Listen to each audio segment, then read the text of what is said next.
Have you ever found yourself in a situationship? Maybe you were with a partner who was avoidantly attached, maybe a man, maybe a woman, but they did not want to go deeper into a relationship. They were strictly sticking with casual dating. They may have had a story about someone who burned them a long time ago, or maybe they had never been in a deeper relationship, but for some reason, they didn't want to take that next step, even though they gave you a lot of the signals that they cared about you, loved you, and wanted to be with you.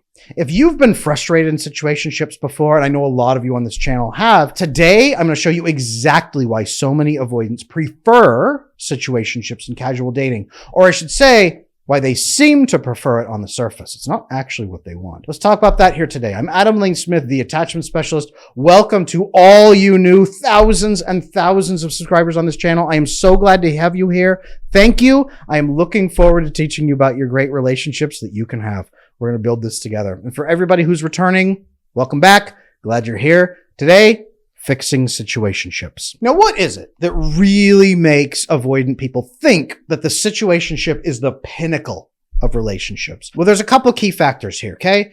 One, and this is not the language they would use, but it's the language we're going to use to talk about them, is fear of intimacy. What this actually means is one not wanting to get exposed and vulnerable and trapped with somebody else. Being that fulfilled and connected and safe with somebody else actually is not safe to them. It's about the most dangerous thing in the world to them. It's massive level risk. It's decisions you can't possibly foresee problems coming down the road. So you make a promise now and later you're held to it when it's completely the worst thing in the world. That fear of closeness and intimacy creates great pain for them. Emotional distance actually feels safer. Okay, they struggle with deep emotional connections usually because they prefer to keep things superficial. They avoid that intimacy because they're wanting to make sure they don't get trapped in moving goalposts and ongoing changing, updating expectations that they are not allowed to speak about or push back on. The fear there is that the closer they get to you, the bigger your demands become and the smaller their rewards become. Control is another factor here. And I don't mean control like they want to manipulate you.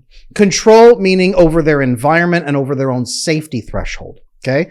Casual relationships offer a sense of control as there's very few expectations and commitments. So you know exactly what's on the table and you can't get dragged in against your will. This preference reflects a fear of losing control over their personal space, their emotional state, and being in some ways enslaved to somebody else's feelings and demands.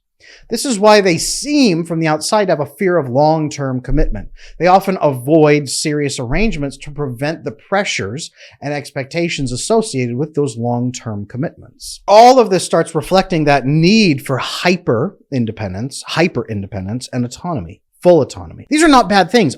Being independent is not bad. Being autonomous is not bad. Being hyper independent because you don't think there's any safety whatsoever in ever connecting with other people, massive problem. Okay. Self-reliance is their biggest asset because it's what's carried them through childhood, adolescence, and early adulthood. So avoidants value independence and self-sufficiency almost over everything else in the world. Casual relationships allow them to maintain that autonomy and distance, so everyone's responsible for their own feelings. That avoids the entanglements of deeper commitments. Keep in mind, why would an avoidant person push back on you so hard and say, no, we're going to be in a situationship? Why not just get together with you and completely not care about your feelings, cheat on you left and right inside the relationship, treat you like absolute garbage, but put a label on it because you won't complain as much. You probably are mad and upset that they aren't putting a label on it being exclusive, right? So why do they go through all that stress of refusing the label? Quite honestly, it's because they're not bad people. Now, the bad people are going to jump into a relationship with you and then just completely wound and destroy you inside that relationship. They'll have a relationship in name only, but a situationship in fact. Okay. Avoidant people are almost flipped. They have a relationship in fact, but a situationship in name. This is because they're trying hard not to make promises that they can't keep. And they're trying hard to make sure that you won't hold them to promises that they feel like they have to keep or that they can be exposed from. Okay. They're not being bad people usually. They're actually trying to be very honest and upfront with you. So people in situationships are usually not bad, okay? But they're fearful. They're nervous. They're concerned, deeply concerned, and risk-averse in relationship approach. They have a fear particularly of enmeshment. Committing to that serious relationship feels like a loss of independence. Many of them were engulfed by an anxious parent who made their feelings that child's problem. And the child had to raise himself and take care of this needy parent or deal with the parent's manipulations. A lot of parents with personality disorders, the research now shows anywhere from 9 to 15% of mothers have personality disorders. The research shows that those mothers often give rise to very avoidant sons who break free from that enmeshment and say never again. The sons who collapse into it, anxiously attached or disorganized attachment, craving her approval but resenting her for it at the same time. Okay?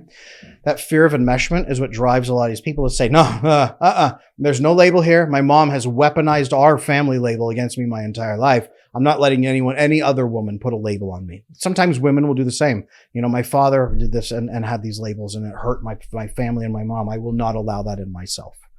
Okay? Ultimately, they're avoiding vulnerability.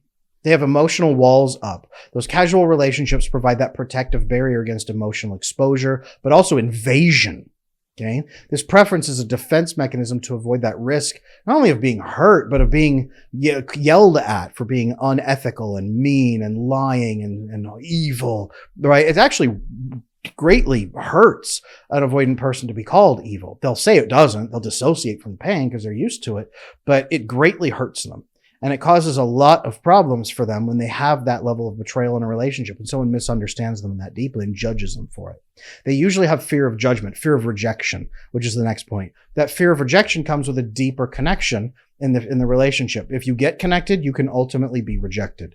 And that's also what they're trying to avoid. I don't want to get into a relationship with someone who's emotionally not disciplined, and they don't think anyone's emotionally disciplined. Get in a relationship with someone who's not emotionally disciplined, who will eventually turn on me when things get bad. I don't want to get hurt like that either. So please stay right here at this yellow line. Make sense? Now, I mentioned before, they usually have that difficult trusting, the past experiences of someone who's burned them. That happens. Avoidance doesn't come from nowhere. It comes from deep, deep wounding and betrayals and enmeshment and overwhelming struggle against other people's feelings that they will never allow to happen again. That's why that belief that intimacy leads to hurt is deeply ingrained in them. They're stuck usually in their sympathetic nervous system and they can't come out of it. That's that fight or flight, but also just like risk assessment mode. That's what your sympathetic nervous system is for. They're stuck in that, which usually prevents deeper bonding anyway. They often use casual dating as a safety net to avoid vulnerability. They link up. There is no label. They link up. They act like they're in a relationship. They give you bonding and nurturing back and forth, usually dopamine based. And then when that wears off at 5 to 7 months, click, you can disconnect. Or because you're not in a full exclusive label, you can be in it with multiple people and you can kind of make the dopamine last a little bit longer over a year or 2 or 3 with multiple partners. Or even just not fully immersed with one partner because everything is a little bit new and a little bit different because you haven't dove deep and been with that person day and night for 3 years. You know, this allows for that thrill of the chase to go on and on and on, which does give an adrenaline rush. The excitement of having your situationship partner come over once a weekend and you basically romance and court them and then have a ridiculous amount of bedroom time. And this is what a lot of avoidant men will do when they have situationships. They'll have her come over, romance the overwhelming love out of her, and then do the wildest, most graphic acts with her all weekend long. And then at the end say, okay, thanks, see you next weekend, and like boot her out the door. And she goes home feeling like, okay, well, he loves me. And he's like, all right, that was a great weekend. Now I don't have to see her again for 5 days. Now I could relax into myself. I got my adrenaline rush. I got my dopamine. She did too. She's happy. And we're both taking care of each other. It's not about exploiting someone usually. It's about, I got my dopamine. You got your dopamine. Okay. We ate ice cream together for 2 days. Now let's eat healthy, normal food and let's get the sugar out of our system. Okay. It avoids that monotony for them is what that does. It makes sure that you don't burn out on the dopamine way too fast. Again, most avoidant people, they have that dopamine cliff at 5 to 7 months because they're not oxytocin bonding. So then they have to make that dopamine last for a year or 2 or they lose you. So is a situationship a great experience? Is it wonderful? Do I advocate for it? Well, not really, because a situationship is actually based on fear. It's based on constant risk assessment. It's based on never being out of your sympathetic nervous system. It's based on focusing in on what can go wrong. and not trusting human beings or even trusting yourself. In short, a situationship is what you get when society has an overwhelming amount of people, 65% now, with insecure attachment, so then everyone's scared of everybody else. Situationships are a natural reflection of that, but I don't think it's a healthy adaptation. I think it's a temporary struggle that we're going through right now as society is looking pretty bad. Instead, what this does is reinforce avoidant tendencies, because eventually the other partner, usually an anxious woman, says, well, hey, where are we going with this? I'd really like to have a deeper connection. We've been doing this situationship for 2 years now. Are we going to build a relationship? And he goes, whoa, whoa, whoa, whoa, whoa. She's betraying the boundaries. She's pushing. She's crying. She's doing like, what is going on? And I've done everything I can to make sure that this contract is clear. Why are you now aggressing against me? Why are you invading? It makes it harder to form deeper connections. It reinforces those avoidant behaviors by rewarding you. Hey, you can have a dopamine binge with a different girl every weekend for an entire month, and then the next month just cycle through them again and again and again and again. And you can do this for 10, 20, 30 years. And then when they're like 45, 50, they come to me and they're like, Adam, why am I not happy? And I'm like, well, let's have a talk about situationships. It just reinforces the avoidant behavior with endless dopamine cycling and a lack of pain. Now, fear of intimacy, again, rolls in, prolonging those casual relationships. Once they start to connect with you a little bit and you connect with them, what happens? Well, you make demands. As a partner does in a relationship. Hey, I'd like to go deeper. I'd like to have my needs taken care of. I have many other needs besides just physical bedroom needs or attention or diamond bracelets. I would actually like to talk with you. I'd like to learn about you. I'd like to share about my day. I'd like to share my evenings with you. I'd like to share meals together. Maybe let's connect and build a household together and share finances. Let's build a family. Let's do these things. And he's like, whoa. How dare you, right? Like I thought you knew what this was. Why are you transgressing now? That fear of intimacy keeps them trapped in superficial interactions because it feels safe, right? Many of these guys will quote like a divorce that happened that was really unpleasant and now say, okay, I got married to the wrong person and we've completely obliterated our marriage. And now the only alternative is to never form a functioning, connected relationship with another human being ever again. No, that's not the answer, but that's the answer that their brain has gone to. It's an extreme trauma response to that core relationship, that divorce, which also was a trauma response, by the way, and was activated from that childhood trauma that is also still there. So ultimately, why am I making this video? Am I here to tell people if you're in a situationship, you would need to immediately find the nearest priest and get married? No, that's not what I'm saying. I mean, marriage is great, but what I am saying is this. Okay. The biggest problem with situationships is that it reinforces a trauma behavior in your sympathetic nervous system and your limbic system. It makes you stay in it so long that eventually you lose out on your opportunity to get married and have a family in the way that you probably want to. Most guys who do this for years and years and years, they come to me later because they regret it because they missed out. They thought that this was the best they could get, so they settled for it. Sometimes it was fun, but they settled for this because they thought this was their only alternative. It reinforces it with endless dopamine and low friction, which again reinforces your behavior. If you want to reinforce behavior, that's the ticket. Low friction, high dopamine. Okay. But over time, again, lack of deeper fulfillment because we're not just dopamine junkies. We're human beings with cognitive needs, legacy needs, relationship needs. We need a lot more than that. The biggest problem though with situationships is the missed opportunities for both partners. They may offer short-term gratification. A lot of things do, but they prevent the fulfillment of deeper, committed relationships. Avoidant people in particular miss out on the richness of long-term partnership, which is ultimately what they need really badly. Avoidant people, the research is very clear on this. Avoidant people with those trauma pieces that they don't get resolved often die 10 to 15 years younger than their counterparts, and they die more horrifically from really, really brutal strokes, heart attacks, early cancers. It is really awful. So quality of life goes down pretty fast and then stays down, and then you die young or die earlier. If you check out at 55 after 5 years of hard medical struggle and you've burned through all your financial resources you gained in the first 50 years of life, that's a pretty bad end, especially if you die alone, surrounded by situationships. No, you die alone because you don't have a family and then you have no legacy. That's the end, ultimately, for avoidant people. Not all of them. This is not me like trying to scare avoidant people to go out and get married and impregnate someone, but ultimately, it does not lead to the end that most people want. It leads to the end that they fear, right? Missed opportunities is the biggest problem when I see men in situationships. My heart is sad for them because they don't realize what they might be passing on. And so I'm hoping those of you watching this video who do want deeper, you can see here today that there is better. Now, ladies out there, and some of you men who are in situationships with avoidant people, what impact is this going to have on you? Should you stay in a situationship for 2, 3, 5 years? I don't think so. Quite honestly, because the emotional roller coaster, that lack of commitment, your desire for it, leads to feelings of insecurity, inadequacy. The non-avoidant partner, you, may struggle with ambiguous natures of the relationship back and forth and back and forth. You want a deeper understanding of a connection. You actually want the deeper bonding, the intimacy, the oxytocin, the vasopressin. You want those things. Self-esteem issues can start boiling up pretty fast at this point. You repeatedly engage in those casual relationships one after another without progression into a deeper relationship with somebody. That self-worth goes away, leads to a lot of feelings of unfulfillment. Why am I still on the shelf is one way of saying it. Why does nobody want me? Why does this always happen?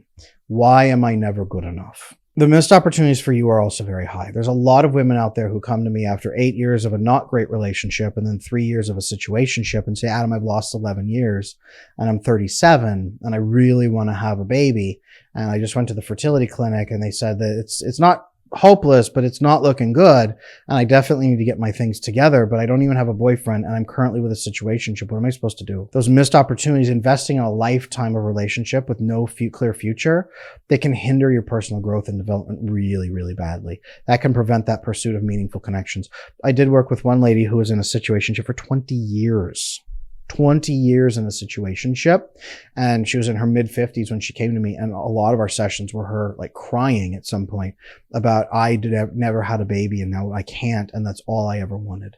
Did you know that of all the women who end up in menopause childless, 90% of them did not do so intentionally. 90% of them actually wanted children but never found a way to make it work. Only 10% of women who end up without children by menopause age didn't want kids. 90% did. That's a lot of these attachment challenges and a lot of these problems. That's what's happening right now, you guys. So missed opportunities. Be smart about guarding your time. Time is your best resource. You have years to spend on this earth, but you can't just throw them down the drain and then be sad later when they're gone. You can't get them back. That's the one thing time can't buy is the one thing money can't buy is time. And one of the biggest problems I encounter when I work with women in my coaching practice or in my coaching group, the attachment circle, is, Adam, you don't understand how addictive this man is. Like the weekends we spend together, the vacations together, the bonding, the sex. Oh my gosh, no one has ever, right? Like, but that's the reason for it. It fosters overwhelming oxytocin bonding in you so that you will stay. That's on purpose. Now, the much broader impact is the emotional toll. It affects your mental well-being to be in situationships when you want a commitment, when you crave it. The emotional turmoil for both partners, it's awful. There's an impact on future relationships, especially because of your prolonged involvement in situationships. They make it harder to trust and form healthy, committed relationships in the future, which sets up a pattern that makes future genuine connections even more challenging over and over and over. So if you are in a situationship, whether you're the avoidant person, usually, or the non-avoidant person, usually anxious or disorganized, sometimes secure, but usually not. Secure people don't usually settle for situationships. Wherever you're at in that cycle, really stop and say, what do I want long term? Is this actually serving me long term? Okay, maybe you think you can do a situationship for 1 year, then you're going to dump her and go find somebody then who's 10 years younger to then have babies with. It doesn't usually go great, you guys doing that pattern, because the problem is that you weren't able to form a healthy, functioning relationship in the first place. Now you're going to go try to build a family. That's usually going to lead to a massive explosion down the road if you can even get fully connected to somebody later on with a larger age gap. Because to get a larger age gap is likely you're going to have to aim for somebody who has anxious attachment, where you can then love bomb as if you were in a situationship and then try to get them addicted again. And then you're going to dopamine cliff again. You may end up cheating on that partner. Maybe you just end up miserable together, and then you raise miserable kids who are also unhappy. And then you are a lesson for why they should be in situationships and never marriages, right? If that's the case, the situationship is not going to probably serve anyone. I have not really seen a relationship or a situationship where I was like, yeah, that makes sense. They should be doing that. That's definitely the best case for both of them. People are in situationships usually because they're fearful and horny. And that is a bad combination. I am scared and aroused. That's ultimately what a situationship is. Okay. So when you see a situationship, remember scared and aroused. Is that a cocktail for a healthy life outcome? Not that I've ever seen. And I've seen, oh man, is it tens of thousands, hundreds of thousands of relationships? At least tens of thousands of relationships by now. And a lot of situationships. I've never seen one that really was like great. And at the end of it, they shook hands and they maybe hugged and then they drove off in opposite directions. Like that great scene in The Fast and the Furious when Paul Walker and Vin Diesel drive in different directions and the CG him in to say goodbye. Like that's not how situationships end, you guys. Someone is disappointed. Someone is sad. Someone has wasted years. Someone is frustrated at themselves for allowing this to happen. Somebody now has to pick up the pieces and fix and heal and then desperately try to get into another relationship to make up for the time that they've lost. Somebody has lost time with their future children, if they can even have children now. I've seen plenty of women go through that process and hit that point where they can't have children anymore and then just grieve it. I've seen that way too many times. So you ladies out there right now who might be 25 and you're like, situationship for a year or two, try 8. A lot of women come into me when they've been in a situationship for 8 years and now they're thinking about a label or getting married. Okay. Guard your hearts. Guard your hearts. Be aware of situationships. Be aware of the risks. And if you need help with this, please reach out. I am here. I have my attachment repair program that can help you fix this so that you will never settle for situationships again. I have coaching. I have a coaching group. I have courses. I have books. I have so many resources to help you break free from situationships and the black hole effect of them pulling you in. You do not have to settle for this anymore. We can help you get through it. Let me know. Drop a comment below. If you've been in a situationship and it did not go great, could you drop me a comment below and let me know? If it did go great, let me know that too. Adam, you are so full of crap. My situationship was the best thing on earth. I am so glad I spent those 5 years without a label and it did not at all affect my future family or children whatsoever. It was the best decision I ever made. Please let me know in the comments. I would love to hear that story. But if you've had the opposite, which I think most of you have, please also let me know that. I'd love to hear from you. And if we could help somebody who is oxytocin addicted, they're at 6 months, they're thinking, man, is this guy ever going to commit to me? Maybe if I love him a little harder, he will. Maybe if I do sex a little better, maybe if I wear this thing or say that thing or give him this gift, maybe he'll finally understand. If those people can pop in the comments and see realistic stories and see what really happens, that's ultimately what maybe is going to help some people. And you know what? Maybe we can build some happier families down the road instead of situationships that lead to regret. No judgment here. If you're in a situationship, I just want you to find real happiness. That's all. Thank you guys for sharing this time with me. I'm Adam Lane Smith, the attachment specialist. If this was helpful, please like, comment, and subscribe, and maybe share it with somebody who needs to hear it.